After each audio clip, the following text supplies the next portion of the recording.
Sahabat Indonesia Nusantara Raya, dalam kasus ataupun isu ijazah Jokowi, Presiden Republik Indonesia yang ke-7 yang dituduh oleh Roy Suryo dan kawan-kawan sebagai ijazah palsu, ada beberapa catatan yang sangat menarik dan membuat saya menjadi sebuah pertanyaan ya.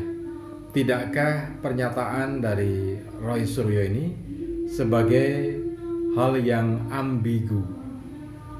Jadi ada beberapa pernyataan dan juga ada sikap yang membuat saya jadi bertanya-tanya.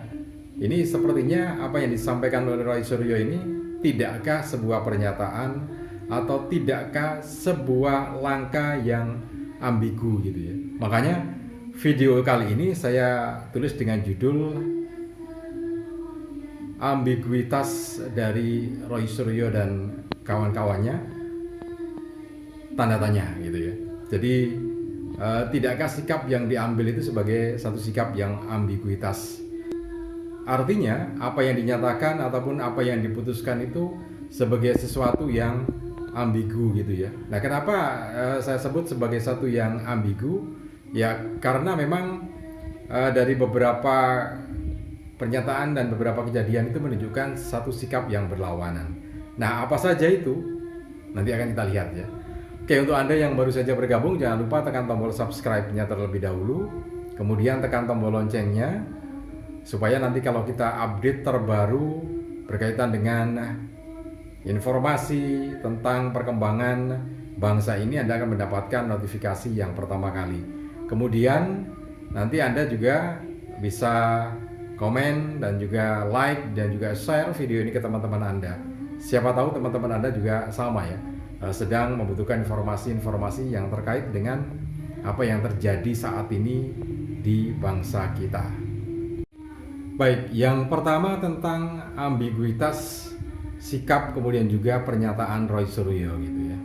Nah, kita mulai dari yang sesudah gelar perkara khusus kemarin yang dilakukan di Polda Metro Jaya melalui Direktorat Reserse Kriminal Umum ya. Di situ ditunjukkan satu ijazah Bapak Joko Widodo, Presiden Republik Indonesia yang ke-7. Nah, sesudah ditunjukkan itu kemudian Roy Suryo ini sempat menyampaikan dengan lantang dan dengan jujur katanya bahwa ijazah yang dilihat itu yang atas nama Joko Widodo adalah 99,9% palsu gitu ya. Jadi Roy Suryo tetap kekeh katanya itu palsu gitu. Nah, itu pernyataan yang pertama, tapi kemudian yang berikutnya ini menjadi ambigu gitu ya. Artinya begini, kalau Roy Suryo sudah mengatakan bahwa yakin 99,9% itu palsu, maka mestinya ya tetap pede gitu ya, tetap percaya diri. Nah, tapi yang menarik adalah hal berikutnya. Ternyata Roy Suryo meminta supaya dilakukan uji laboratorium forensik independen gitu ya. Ini yang jadi pertanyaan buat saya. Jadi pertanyaan, tidakkah ini ambigu? Karena baru saja mengatakan seyakin-yakinnya 99,9% menurut Roy Suryo itu ijazah Presiden Republik Indonesia yang ke-7 Joko Widodo adalah palsu gitu ya. Tetapi kenapa kemudian harus meminta pada uji forensik independen, entah itu dari BRIN atau yang lainnya gitu ya. Nah, itu yang pertama. Karena kan begini, kalau sudah yakin kenapa harus dilakukan uji ijazah lagi di tempat yang umum? Ini kan jadi satu ya tadi, tidakkah ini sebagai satu yang ambigu gitu ya, karena meminta untuk uji forensik independen. Nah, itu yang terbaru. Kemudian yang berikutnya, seringkali Roy Suryo itu dulu kan menyampaikan silakan laporkan kan gitu ya, laporkan. Nah, begitu dilaporkan, justru Roy Suryo ini kaget dan menyatakan ternyata Bapak Joko Widodo itu pembohong gitu ya. Nah, itu kan aneh. Jadi pada waktu yang lalu Roy Suryo ini mempersilahkan kalau mau dilaporkan gitu ya. Nah, tapi ternyata setelah dilaporkan menyampaikan pernyataan yang semacam itu. Nah, tidakkah ini juga menjadi ambigu? Ya, berlawanan gitu ya dengan apa yang disampaikan. Nah, itu yang kedua gitu ya. Nah, yang berikutnya ini kita buka lagi data-datanya tentang ambiguitas Roy Suryo dan kawan-kawannya ya. Baik, ambigu yang berikutnya. Jadi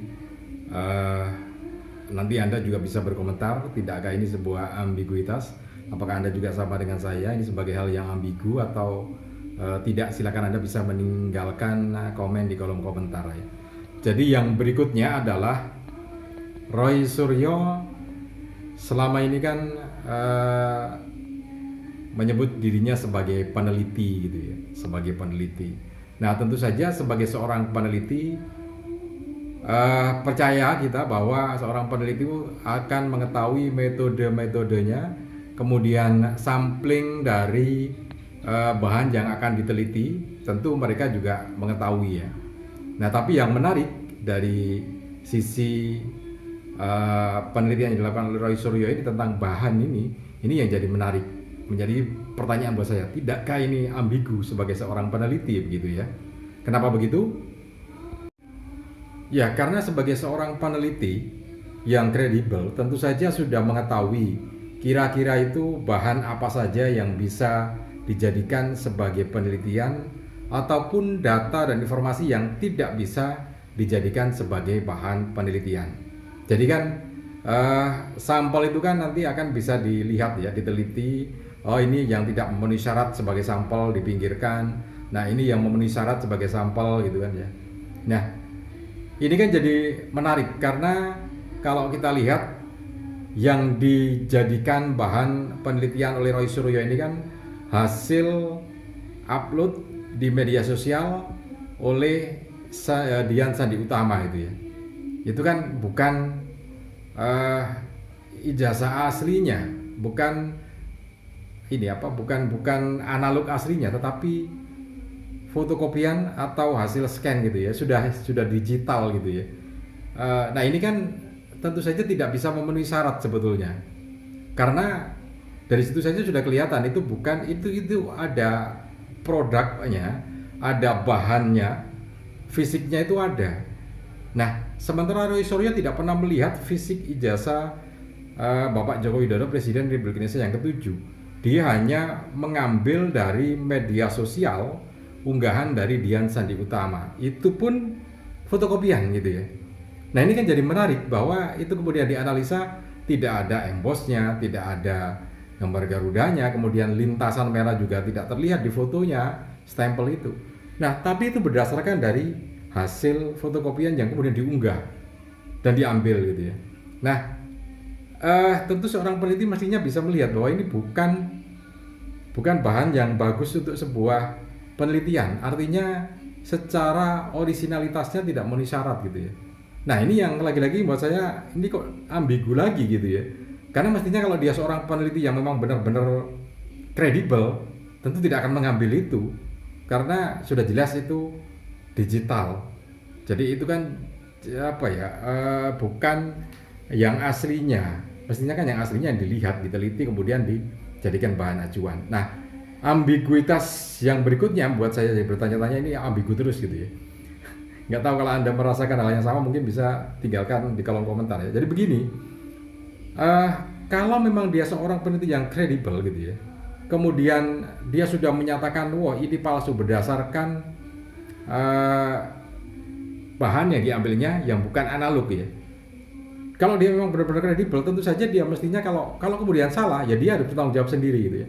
Tapi kan dari berbagai pernyataan Roy Suryo menyatakan, lah kalau saya kemudian salah mengambil kesimpulan kemudian dipermasalahkan di hukum ya, yang pertama kali diseret di hukum adalah Sandi Dian Utama yang tadi mengupload data itu. Loh, kan jadi ambigu lagi gitu loh.